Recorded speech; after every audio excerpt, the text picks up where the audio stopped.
Olá pessoal, Deus abençoe a todos. Vamos estudar agora essa carta, ó. Carta à Igreja de Filadélfia. Vamos meditar nessa carta hoje, né? Então, Filadélfia era a mais jovem cidade das sete, né? Então, para esta jovem igreja, Jesus estava enviando essa carta, e uma carta que nos ensina várias lições. Então, vamos meditar nela. A cidade de Filadélfia, ela foi fundada para ser uma porta aberta, né, de divulgação da cultura e do idioma grego na Ásia. Mas Jesus queria. O Senhor Jesus, ele abriu essa porta em Filadélfia, né? Essa porta estava aberta para que ela proclamasse não a cultura grega, mas o evangelho da salvação. Então a cidade ela foi castigada por vários terremotos, né? As pessoas elas viviam assustadas pela instabilidade. Muitos viviam em tendas fora da cidade. Lembre-se disso, tá? Terremotos, tendas, paredes rachadas, desabamentos eram comuns, né, naquela cidade. Por isso que ele vai falar, é para essa cidade que ele vai falar, olha, vocês vão ser uma coluna no santuário do meu Deus, coluna forte, né? E dali jamais vocês irão sair. Então, olha só essa imagem aqui, né? A cidade ela foi batizada com um novo nome depois da sua reconstrução. Ela foi chamada de Neo-Cesareia, nova cidade de César, Neo-César, Cesareia. Então, Jesus, ele aproveita esse gancho, né, cultural para falar à igreja que estava nessa cidade que os vencedores teriam um novo nome. A igreja vai ter o nome de Deus nela gravado, né, e não o nome de César, que foi o que aconteceu ali naquela cidade. Mas vamos na Bíblia. Ao anjo da igreja de Filadélfia, escreva o seguinte: esta é a mensagem daquele que é santo e verdadeiro. Ele tem a chave que pertencia ao rei Davi. Quando ele abre, ninguém fecha, e quando ele fecha, ninguém abre. Forte, né? Muito forte. Para uma igreja perseguida pelos falsos mestres, o Senhor Jesus ele se apresenta aqui como santo, né? O verdadeiro. O Senhor Jesus não apenas se apresenta como Deus, mas destaca que ele é separado. Ele possui santidade, né? Uma santidade absoluta, em contraste com os que vivem no pecado.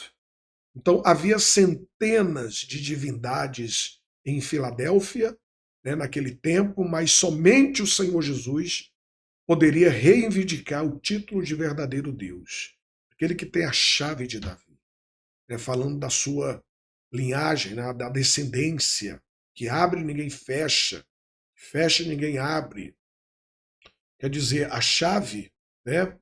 A chave é o que dá poder a uma pessoa para ela abrir e fechar, fechar e abrir. É aquele que tem o poder de fazer entrar e sair, né? Tem o poder na mão de dar acesso a lugares ou de permitir o acesso, né, a pessoas. Então, muitos lugares que nós queremos chegar, infelizmente a porta está fechada. Se ela é fechada, né, por Deus, ninguém pode abrir. Agora, as portas que ele abre também ninguém pode fechar. Então, quando se abre uma porta, né, de um templo para ali ser divulgada a sua palavra, ensinando o caminho, se essa porta está sendo aberta por ele, ninguém pode fechar. Ninguém, absolutamente ninguém. E ele vai falar: eu sei o que vocês estão fazendo, sei que tem pouca força, vocês têm seguido os meus ensinamentos e têm sido fiéis a mim. Eu abri diante de vocês uma porta que ninguém pode fechar. Tá vendo? Ninguém pode fechar. Acabou. Então, ele colocou uma porta aberta diante de Filadélfia e ela tinha pouca força. Quer dizer, mesmo na falta de recursos, muitas pessoas com pouco fazem muito para Deus. E há aqueles com tantos recursos e não fazem nada para Deus, não é verdade? A igreja, ela era pequena em tamanho e em força, mas grande em poder e fidelidade. Deus escolhe as coisas fracas para envergonhar as fortes. Então a igreja tinha pouca força, mas o Senhor Jesus colocou diante dela uma porta aberta, que ninguém pode fechar. A igreja era fraca, mas o seu Deus era onipotente. Escutem, quanto aquela gente que pertence a Satanás, aqueles mentirosos que afirmam que são judeus, mas não são, eu farei com que eles venham e caiam de joelhos diante de vocês.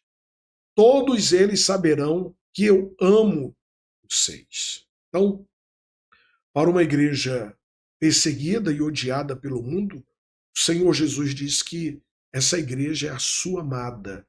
E quando ele fala que pertence a Satanás, a sinagoga de Satanás, né, é um grupo de pessoas que estava sendo opositora àquela comunidade. Né? Os judeus, eles falavam que os crentes não eram salvos porque não eram descendentes de Abraão e tal, e por isso não tinha parte na herança de Deus. Eles julgavam os crentes daquela região, daquela comunidade de Filadélfia, mas o Senhor Jesus diz que não é a igreja que vai se dobrar ao judaísmo, mas os judeus é que um dia reconhecerão que Jesus é o Messias. E eles virão e reconhecerão que a igreja é o povo de Deus. Eles verão que Jesus ama a sua igreja. Então, no céu, nós reinaremos com Jesus. Nós nos assentaremos em tronos para julgarmos o mundo. Nós somos o povo amado de Deus, o seu rebanho, a sua noiva, a menina dos seus olhos. Ele fala no versículo 10 o seguinte: vocês têm obedecido a minha ordem para aguentar o sofrimento com paciência. Por isso, eu os protegerei no tempo da aflição que virá sobre o mundo inteiro, para pôr à prova os povos da terra. Então, para uma igreja que guardou a palavra de Cristo, as provações, ele promete guardá-la das provações que sobrevirão a este mundo. Quando ele fala a palavra da minha paciência, é a palavra da perseverança. Isso envolve luta, perseguição, aflição, por causa de Jesus. E essa igreja foi fiel a Jesus. Por isso que Cristo vai guardá-la na tribulação. O Senhor Jesus, ele é o protetor da igreja. As portas do inferno não prevalecerão contra ela. Ele é um muro de fogo ao seu redor. É ser preservado como Israel foi no Egito. Né? As pragas vieram sobre o Egito como juízo, mas o povo judeu foi guardado. Havia trevas para os egípcios, mas havia luz para o povo de Israel. Eu venho logo, guardem o que vocês têm para que ninguém roube de vocês o prêmio da vitória, quer dizer, a tua coroa, né?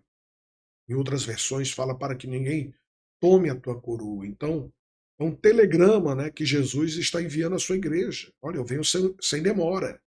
Só mais um pouco, eu vou chegar, a recompensa vai vir. A herança que ele preparou para nós é gloriosa, então permaneça firme até a sua volta. Ele fala, guarda o que tens. A gente tem recebido coisas espirituais, dons, talentos, habilidades, fé. A gente tem que guardar o que nós temos e proclamar o que já possuímos, para que ninguém tome a nossa coroa. Quer dizer, a gente já tem a coroa. Ele não está falando no futuro, ele está falando no presente. Você já tem ela, já está com você, já é garantida a você, mas ela pode ser tomada se você não vigiar. Então não abra mão do que você recebeu de Deus. Tua salvação está contigo, você não pode abrir mão dela. A tua coroa já está garantida. Não abra mão, vigie para que ninguém a tome de você. Tá certo? pessoa que conseguir a vitória, eu farei com que ela seja uma coluna no templo do meu Deus. E essa pessoa nunca mais sairá dali. Escreverei nela o nome do meu Deus, o nome da cidade do meu Deus, a nova Jerusalém que virá do céu, da parte do meu Deus, e também escreverei nela o meu novo nome. Portanto, se vocês têm ouvidos para ouvir, então ouçam o que o Espírito de Deus diz às igrejas. Amém. Você nunca vai ser removido da presença de Deus na salvação. Você vai ter um lugar fixo dentro do santuário de Deus. Você terá o nome de Deus escrito sobre você, o nome da cidade da Nova Jerusalém, sabe, em você. Essa é a promessa de Deus. Se nós se nos tornarmos peregrinos nessa vida, seremos uma coluna inabalável na próxima. Então, aqui os terremotos da vida podem nos abalar, mas no céu nós estaremos tão firmes, tão sólidos como a coluna do santuário de Deus. Pertencemos ou pertenceremos para sempre a Deus, a Cristo, né, ao seu povo. Viveremos com ele em glória, seremos a menina dos seus olhos, o seu particular tesouro. Fique firme. No próximo vídeo nós vamos para a próxima carta, tá certo? Que Deus abençoe a todos.